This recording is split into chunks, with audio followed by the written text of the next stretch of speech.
Bonjour à tous, ravi de vous retrouver pour Afrique Hebdo.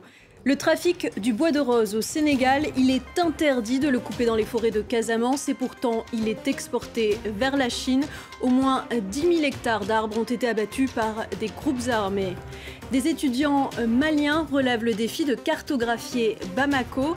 Grâce au data mapping, ils ambitionnent de faire de leur capitale une smart city. En Tunisie, des jeunes femmes récoltent des figues sous le regard de cueilleuses plus âgées et des hommes. Elles flirtent, se taquinent et se disputent. La réalisatrice Erige Sehiri vient nous parler de son premier long métrage de fiction, Sous les figues. Dans le sud du Sénégal, les forêts de Casamance sont connues pour leurs bois rares, tels le bois de rose ou le poirier du Cayor. Ils sont censés être protégés, mais des groupes armés n'hésitent pas à raser des parcelles entières. Les bois précieux passent ensuite clandestinement la frontière avec la Gambie, avant d'être exportés vers la Chine, où ils sont utilisés pour la fabrication de meubles de luxe. Reportage de Nicolas Bertrand et Fabien Fougère. Les vastes forêts de Casamance s'étendent sur des milliers d'hectares. La région est surnommée le poumon vert du pays, connu pour ses espèces d'arbres rares, comme le bois de rose, le Kyle cédra ou le poirier du Cayor. Mais ces dernières années, un vaste trafic décime des parcelles entières de forêt. Avant, on ne pouvait même pas rentrer ici tellement c'était touffu. Maintenant, il n'y a plus de feuillage, plus d'arbustes pour nourrir notre bétail. Chaque année, l'équivalent de 3 fois la superficie de Paris serait abattu illégalement dans ces forêts. Les bois précieux passent clandestinement en Gambie voisine. Le Sénégal a formellement interdit de couper du bois dans ses forêts, mais cette loi est loin d'être respectée. Alors des militants écologistes patrouillent.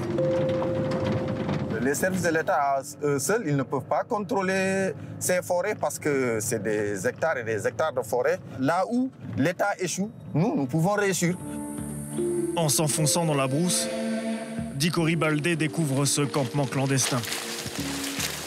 Donc vous voyez ça, c'est les tronçonneuses qui sont passées par là. Donc, comme ceci, c'est fraîchement coupé. Un peu plus loin, le son des tronçonneuses. Les coupeurs de bois sont là, à une centaine de mètres. Mieux vaut rester à distance. Ils sont plus armés que l'armée même. Ils ont des Kalachnikov. Qu'est-ce que vous pensez? Parce que c'est leur gagne-pain. Ils sont prêts à tout pour se défendre. La marchandise est exportée par bateau vers la Chine pour être transformée en meubles de luxe. Et il faut dire que ce business est lucratif. Rien que pour l'espèce la plus prisée, le bois de rose, les exportations depuis la Gambie s'élèvent à 280 millions d'euros en 6 ans. Un pactole largement capté en Casamance par un groupe indépendantiste armé lié à ce trafic. Depuis le début de l'année, les accrochages entre coupeurs de bois clandestins et autorités ont déjà fait 6 morts. Pas de quoi décourager ce trafiquant qui souhaite rester anonyme. On sait bien qu'on est en train de tuer la forêt, mais on n'a pas de travail. On ne peut faire que ça pour survivre. Le problème, c'est que passer en Gambie est un jeu d'enfant. La frontière, délimitée par de simples pierres, est très peu surveillée. Et vous voyez les dépôts illégaux qui sont installés tout près à 100 mètres du Sénégal. Au moins 12 dépôts comme celui-ci ont été identifiés en Gambie, juste de l'autre côté de la frontière. Le pays réussit l'exploit de faire partie des 5 plus grands exportateurs mondiaux de bois de rose, alors qu'il n'a quasiment plus de forêt. Tout le monde voit le bois qui entre, mais personne ne fait rien. Ça nous fait mal au cœur. Il y a une mafia du bois au Sénégal. La corruption, c'est au niveau des services habilités à veiller à ce trafic. C'est eux qu'on paye, c'est eux qui laissent le bois entrer. La plus grande partie de ce problème, c'est la corruption. C'est la corruption. Les autorités sénégalaises démentent et pointent la complicité des habitants avec les trafiquants. Il va falloir que ces populations locales également puissent aider dans la détection et dans la traque de ces trafiquants-là. Chaque année, environ 100 000 tonnes de bois de rose sont exportées de Gambie. Rien ne semble arrêter la destruction des dernières forêts du Sénégal. À Bamako, faute de noms de rues, de cartes ou de trajets fixes des transports en commun, il est parfois difficile de trouver son chemin. Pour y remédier, des étudiants sillonnent les rues de la capitale malienne avec leur maître et leur smartphone. Ils dressent en temps réel une carte de la ville. Leur but, constituer une base de données géographique en ligne et accessible librement. Les explications de Laurent Versecher. Smartphone à la main, Amadou Menta et son équipe sillonnent les rues du quartier d'Aoudabougou à Bamako. Chaque caniveau et bouche d'égout sont soigneusement répertoriés dans une base de données afin de créer une carte digitale du système de drainage dans ce quartier de la capitale. L'objectif, c'était de faire la cartographie des caniveaux de drainage de Dadabougou pour voir quel est l'état des caniveaux actuels. Ces jeunes Maliens contribuent au projet collaboratif OpenStreetMap lancé en 2004. Les données collectées sont stockées et mises à disposition du public afin d'aider au développement de la ville.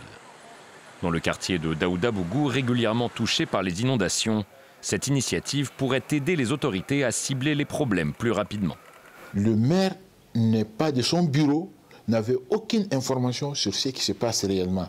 Aujourd'hui, à travers un clic, il peut accéder à ces informations et même être en contact avec les responsables pour pouvoir avoir des informations à chaud. Nous n'avons pas beaucoup de ressources et nous comprenons qu'avec eux, il y a la possibilité de pouvoir avoir un accompagnement sans dépenser beaucoup d'argent. Égouts et canalisation, mais aussi collecte des déchets ou transport public, autant de secteurs auxquels le data mapping pourrait contribuer à Bamako, mais aussi dans d'autres mégalopoles africaines. L'action se déroule dans un verger du nord-ouest de la Tunisie, à Kessra, à environ 170 km de Tunis. Un verger qui devient le théâtre d'émotions où se jouent les rêves et les espoirs de chacun, les marivaudages amoureux de jeunes filles et garçons. Un film dont la réalisatrice déjoue les clichés sur la jeunesse rurale tunisienne. Bonjour, Éric Chehiri. Bonjour. Merci d'être avec nous. Alors, quelle est la genèse de Sous les figues? Pourquoi avoir choisi de filmer dans un verger tunisien? La genèse est venue d'abord d'un drame en réalité, d'un fait divers de ces femmes qui montent dans les camionnettes à l'arrière de pick-up pour aller travailler dans les champs en général. Et très souvent, elles sont victimes d'accidents de la route parce qu'elles sont transportées sans sécurité à l'arrière de camionnettes de marchandises en réalité. Et à ce moment-là, il y a eu ces accidents et j'ai eu envie de leur donner une voix, un visage, des regards. Et je croise Fidé, qui est sur l'affiche du film. J'ai un coup de foudre pour elle et je décide d'écrire une journée dans la vie de ces femmes. C'est d'ailleurs, vos acteurs sont des acteurs que vous avez recrutés sur place, ce ne sont pas des acteurs professionnels?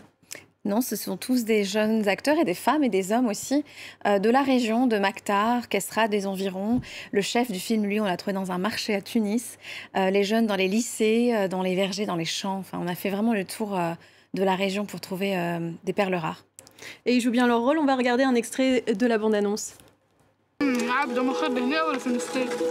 غادي خير الحقيقة بلاد لهنا خير الحقيقة. فياش لهنا خير؟ نهار كامل يوم يعيشوا على بعضهم تقول لي لهنا خير.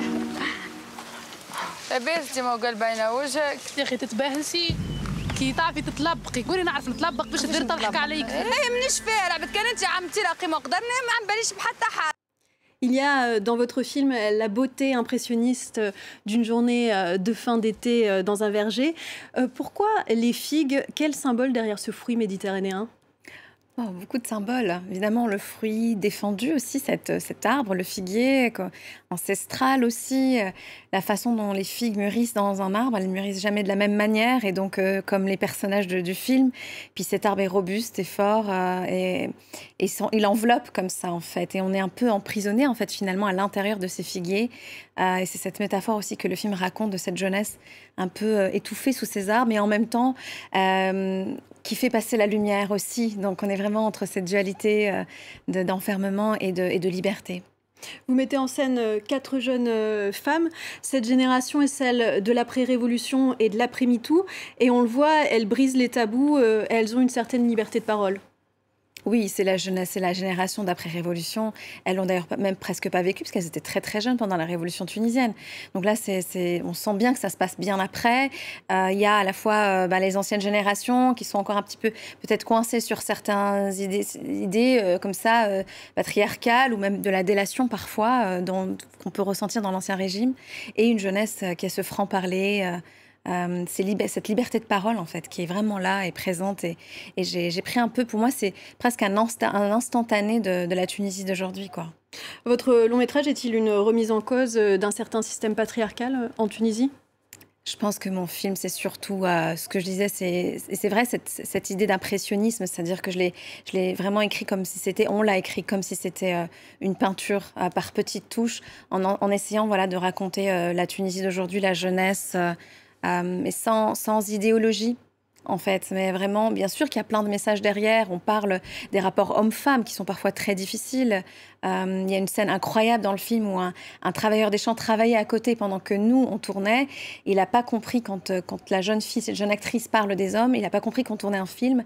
Et ça l'a tellement vexé. Qui se sent insulté d'ailleurs dans le film. Exactement, et qui débarque, mais il ne comprenait pas qu'on faisait un film. Donc lui, il n'était pas un acteur prévu dans la scène. Et il débarque et donne, et comme ça, il déballe comme ça toute sa frustration. Et finalement, on capte ce moment et ça devient une scène dans le film. Un film qui ressemble parfois d'ailleurs à un documentaire. Vous donnez aussi la parole aux garçons, les garçons qui disent que les filles sont trop conservatrices car elles portent le voile ou elles refusent qu'on les touche. Pourquoi avez-vous tenu à introduire ce point de vue masculin dans votre récit ?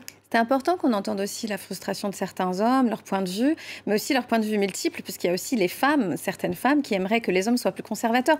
Donc moi, j'ai essayé de casser les clichés justement sur la question du voile, où elles le portent totalement différemment. Ces femmes-là, elles le portent pas de la même manière, pas pour les mêmes raisons, et je les ai tous aimées et pas jugées pour ce qu'ils sont. Sous les figues s'est déjà fait remarquer lors de la quinzaine des réalisateurs à Cannes. Il a aussi reçu le Tanit d'argent aux Journées cinématographiques de Carthage. À Tunis, il a reçu un écho enthousiaste au point d'avoir été choisi pour représenter la Tunisie dans la course à l'Oscar du meilleur film étranger. Beaucoup d'émotions pour moi, parce que moi je suis franco-tunisienne et là c'est mon pays d'origine, le pays de mes parents aussi, qui choisit le film pour représenter la Tunisie, c'est extraordinaire. Et puis pour tous ces acteurs non professionnels, un premier film de fiction, c'est magique. Verdict donc en mars prochain à Hollywood. Merci Eri Chehiri d'avoir été notre invité. Merci. Et merci à vous tous de nous avoir suivis. À très vite sur France 24.